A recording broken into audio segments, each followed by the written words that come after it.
ਸੁਣੋ ਮੁੜਿਓ ਹੈਲੋ ਚਲੋ ਚਲੀਏ ਸਭ ਚਲੋ ਯਾਰ ਉਹ ਗੱਲ ਸੁਣੋ ਓਏ ਜੀਵ ਗੱਡੀ ਦਾ ਜਿਹੜਾ ਜੱਕ ਸ਼ੱਕ ਹੈ ਨਾ ਗੱਡੀ ਦਾ ਕੋਈ ਸਮਾਨ ਸੁਣੋ ਇਹਦੇ ਵਿੱਚ ਛੁੱਟੀ ਹੋ ਠੀਕ ਹੈ ਜਿਹੜਾ ਰਾਤੀ ਉਹਨਾਂ ਕੋਲ ਸਮਾਨ ਤਾਂ ਨਹੀਂ ਆਇਆ ਸਰ ਉਹ ਦਿੱਤੀ ਹੈ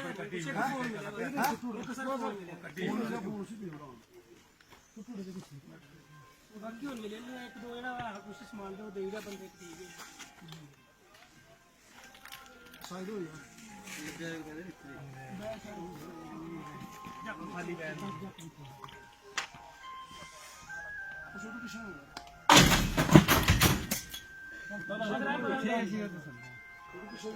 ਲਓ ਸਾਈਡ ਤੇ ਹੀ ਆਇਆ ਉਹਦਾ ਇਹ ਗੱਡੀ